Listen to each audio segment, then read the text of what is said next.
મારી જાગતી મેલડી ક્યાં સુધી પોગી જાય એ વાત ઉપર તમને લઈ જાઉં છું, પણ શ્રદ્ધાનો વિષય છે સાહેબ.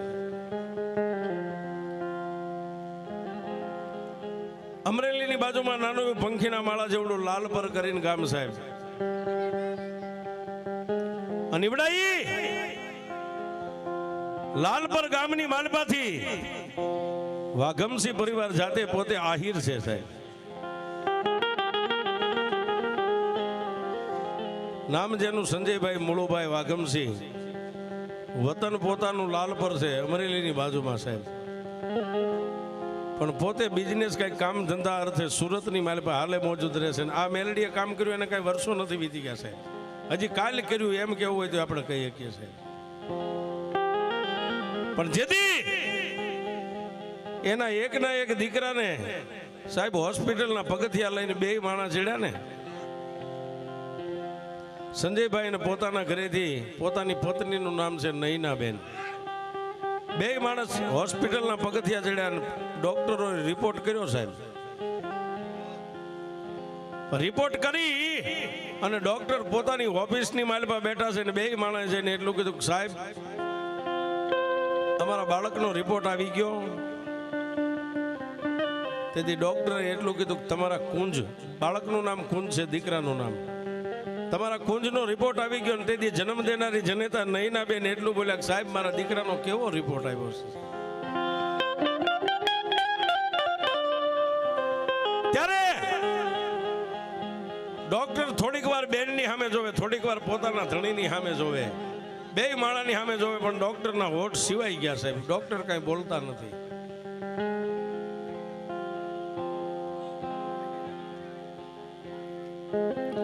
એટલે સંજયભાઈ ડોક્ટરને એટલું કીધું કે સાહેબ જે કાંઈ હોય તમે બોલતા કેમ નથી? સાહેબ એ કુંજ નામના બાળકને જોઈ અને ડોક્ટરની આંખની માલપાથી દળ દળ દળ દળ આહુડા મીંડા પડવા. ફરીવાર એ દીકરાનો બાપ સંજયભાઈ એટલું કીધું કે સાહેબ જે કાંઈ હોય અમે તમારી વાત સાંભળવા ઉભા છે. બે માણા રિપોર્ટ કેવો આવ્યો છે? સાહેબ પથ્થરનું કાળજું કરીને સર્જન ડોક્ટર એટલું બોલ્યો, સંજયભાઈ તમારા કુંજની જિંદગી પૂરી થઈ ગઈ અને કેન્સરનો રિપોર્ટ આવ્યો.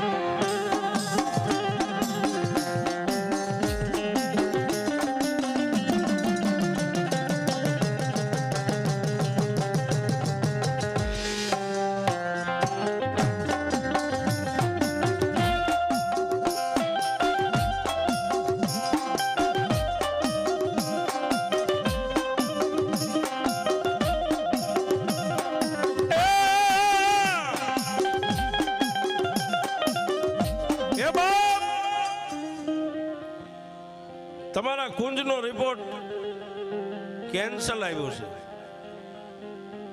સર્જન આટલું બોલ્યા ને, નૈના બેને ખોળો પાથરીને ડોક્ટરના પગ થોપીને એટલું કીધું, સાહેબ શું બોલો છો? બેન હું એક સર્જન છું, મારી આંખમાં કોઈ દી આહુડા ન આવે, પણ આ ઓફિસની બહાર જે બાકડે બેઠો ને તમારા દીકરાને મેં જોયો છે, એને કેન્સર છે. આટલું બોલતા મારી આંખો આજ ભીની થઈ ગઈ ને એનું એક જ કારણ છે કે આ કુંજ જેવા દીકરાને કેન્સરનો રિપોર્ટ આવ્યો ને, મારા હૃદયની માલિપા પણ એનું દુઃખ મને થાય છે. જન્મ દેનારી જનેતા સાહેબ સંજયભાઈ ગળગળા થઈ ગયા, પણ પોતાની પત્ની જે નૈનાબેન હતી ને એને એટલું કીધું, બાળકની સામે આંખમાં આહુડું ન આવવું પડે, હો બાળકને ખબર ન પડવી પડે. બે માણસ આહુડાને પાડ્યા નહીં સાહેબ, આહુડાને પી ગયા સાહેબની ઓફિસમાં. અને દાંત કાઢતા કાઢતા બે માણસ બહાર નીકળી અને બાકડાની માથે બેઠેલા પોતાના દીકરા કુંજનું બાવડું પકડીને હાલી નીકળ્યા છે. પણ હોસ્પિટલનું પગથિયું ઉતરે બે માણસના પગ ભાંગી ગયા છે. ક્યાં જાઓ, કોને કહેવું? પોતાના ઘરે લઈ અને બાળકને પહોંચ્યા ને, નૈના બેનના માવતરની બાજુમાં જ રહેતા બે માણા આવ્યા. આવીને પોતાની દીકરીને એટલું કીધું, કા નૈના ભાણાનો રિપોર્ટ? કે બાપુ બહુ સારો રિપોર્ટ આવ્યો છે, કાંઈ નથી. પણ સાહેબ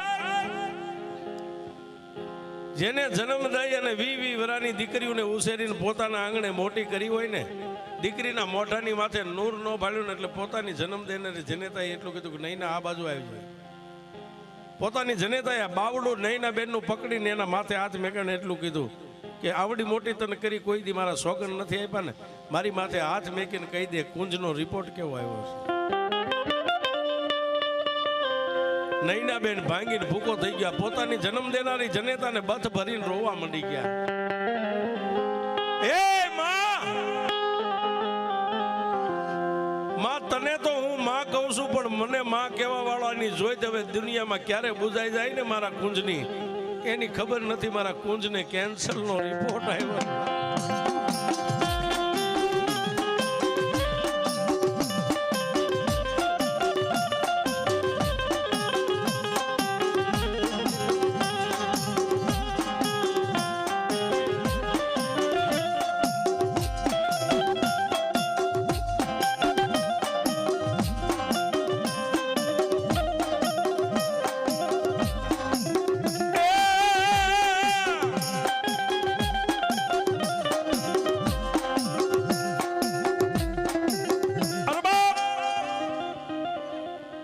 નૈના બેને પોતાની જન્મ દેનારી જનેતાની પાસે જે કઈ હૃદયની માલપા વાત હતી ને હૃદયને ઠાલવીને ખુલાસો કરી દીધો.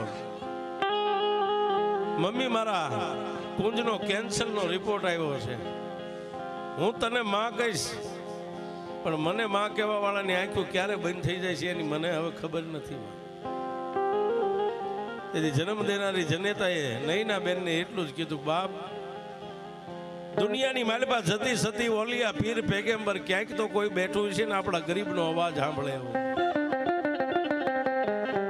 નૈના બેને પોતાની જન્મ દેનારી જનેતાને એટલું કીધું કે મમ્મી, હું એને ક્યાં લઈને જાઉં? કેન્સર તો કોઈ હોસ્પિટલમાં ભગવાનની મંજૂરી હોય તો, ડોક્ટર છે ને એક ભગવાન છે. ડોક્ટર હાથ ખખેરી નાખે એટલે કેન્સર વાળાનો કોઈ બાવડું ન થોભેવા. પણ ત્યારે નૈના બેન આંખની માલપાથી સોદા રાઉડા પડવા માંડ્યા ત્યારે જન્મ દેનારી જનેતાએ ખંભે હાથ મેકીને એટલું કીધું કે નૈના, જગતમાં બધે રાફડા હુના ન હોય, પણ રાણપુરના સીમાડાની માથે એક તારો મામો એક દુબળાની મેલડીને લઈને બેઠો છે. હે, રાણપુર ગામના સીમાડાની માથે રોડના કાંઠે દુબળા માણાનો ધણી થાય ને એવી તારી ભીખો, તારા ભીખામાં એક મેલડીને લઈને બેઠા છે. બાપ, હા હા સાહેબ, એક બાજુ સંધ્યા ઢળી ગઈ છે, એક બાજુ ભીખા ભગત, બે માણસ મારી જાગતી મેલડીના ધૂપ દીવા કરીને અહીંથી બોટાદ જવા માટે રવાના થયા છે. સાહેબ, આજની આપણી રવિરાજ હોટલ પાળિયા 3 રસ્તા પડે ને, એ રેલના નાળાની નીચેથી ભીખા ભગતને બે માણસને બાઇક લઈને પસાર થવું, અને સુરતથી ફોન આવ્યો. સાહેબ, ફોન આવ્યો બાપ, અને તેથી ભીખા બાપુએ ફોન ઉપાડ્યો, પણ નૈના બેન પોક મેકીને રોવા માંડ્યા. તેથી ભીખા બાપુ એટલું કીધું, બાપ, કોણ બોલે છે? મામા, હું એક તમારી ભાણેજ નૈના સુરતથી બોલું છું. તેથી ભીખા બાપુએ એટલું કીધું, બેટા થોડી વાર રહે, હું તને સામેથી હમણાં ફોન કરું છું. અને સાહેબ, આજનો મિલિટરી રોડ જે પેટ્રોલ પંપ રહ્યો, બાઇકને સાઈડમાં ઊભું રાખીને ભીખા બાપુએ સામે ફોન કર્યો ને, ત્યારે એ દીકરીએ એટલું કીધું, તમને હું મામા કહું છું ને, મામા, દુનિયાની માલપા બે માને ભેગી કરો ત્યારે મામા થાય. મામા, તમારી પાસે હું બીજું તો કાંઈ નથી માગતી, પણ મામા, તમારે મારું મામેરું પૂરવું તમારો હક છે, ને તમારું મામેરું લેવું મારો હક છે. મામા, તમારી પાસે હીરા ઝવેરાત માણેક મોતી વાસણ કપડાં નથી માગતી, પણ તમારી પાસે અને તમારી જાગતી મેલડી પાસે મામેરા નિમિત્તે મારા દીકરાની જિંદગી માગું છું. જિંદગી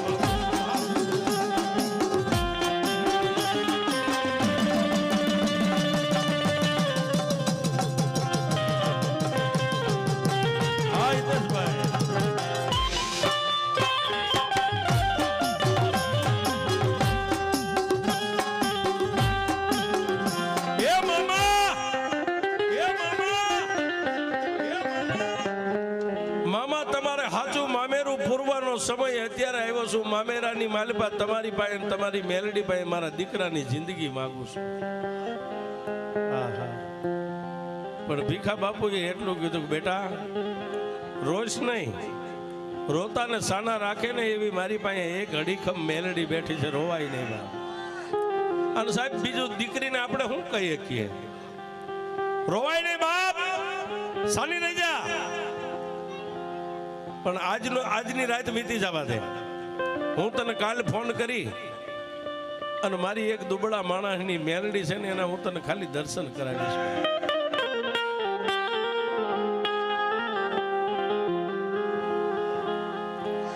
સાહેબ એ મામા અને ભાણીએ બે ફોન બંધ કરી અને ભીખા બાપુ બોટાદની માલિપા પોતાના સાદલ સાપરે પહોંચ્યા, પણ આંખની માલિપા નીંદર નથી સાહેબ. એને ઓલી દીકરીનો એક જ શબ્દ યાદ આવે છે કે મામા તમારી પાસે મામેરું માગું છું. સાહેબ આગળ વાત લઈ જાય, દિવસ ઉગ્યો પાછા બે માણા અહીંયા આવી ગયા બોટાદમાંથી આવી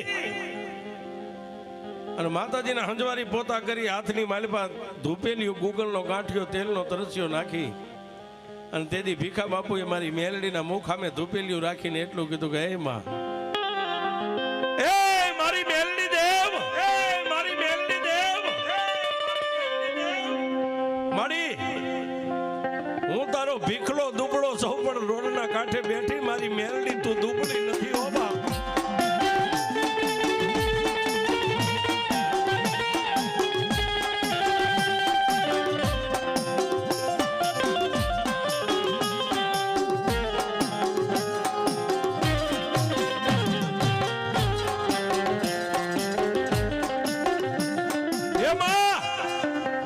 મારી દુનિયામાં હું તારો ભીખો દુબળો છું, પણ રોડના કાંઠે મારી જાગતી મેલડી તું દુબળી નથી બાપ. અને તેથી ભીખા બાપુના જમણા કાનની માલિપા મારી મેલડીએ ગેબી અવાજ કર્યો, ભીખલા શું મને મેલડીને ટકોરા કરે છે? હે મને મેલડીને શું ટકોરા કરે છે? કે મારી ભાણીનો એક મામેરું પૂરવાનો સમય આવ્યો છે, એને કોઈ દી મારી પાસે માગ્યું નથી. જાતની આહિરની દીકરી છે, પણ મારી પાસે મામેરામાં એના દીકરાની જિંદગી માગી છે. અને મારી એના દીકરાને કેન્સલ છે હો. તેથી મારી ભીખા ગાંડાની મેલડી એટલું બોલી, ભીખલા ઘી ગોળ સિંદૂરના પિયાલા તો હું કાયમ પીવું છું, પણ જો તારી ભાણકીના દીકરાનું કેન્સલ ન પીવું ને એ તો હું જાગતી મેલડી ન કહેવાય બા, હું જાગતી મેલડી ન કહેવાય.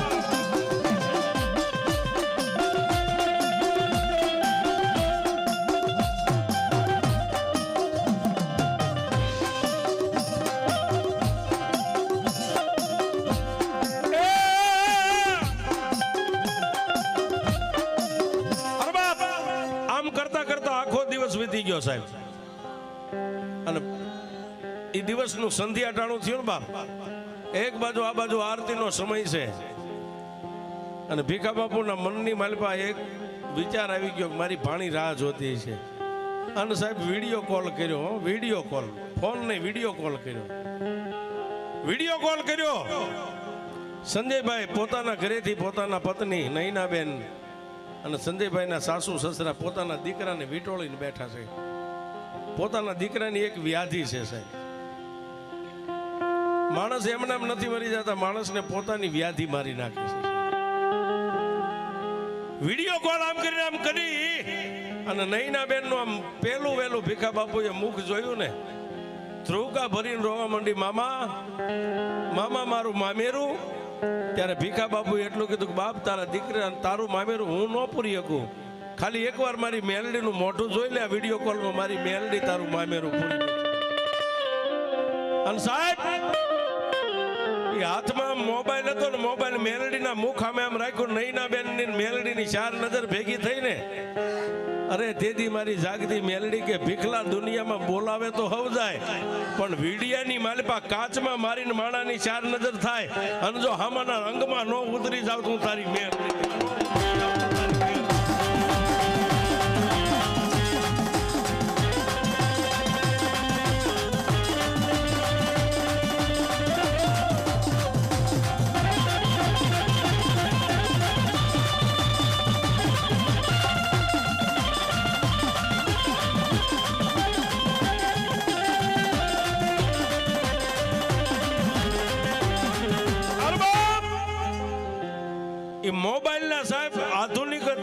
કાતરીઓ અત્યારનું જે યુગ એ નૈના બેન ની અને મા મેલડી ની ચાર નજર ખાલી આમ કાચમાં મોબાઈલ હોરવી ભેગી થઈ ને ત્યાં તો સાહેબ વીજળીને ચડતા વાર લાગે, પવનને જાતા વાર લાગે, પણ ચાર નજર ભેગી થઈ અને મારી મેલડી જાગતી જ્વાળામુખી અહીંથી હાલતી થઈ, પણ ક્યાં ગઈ? સુરતની માલપા.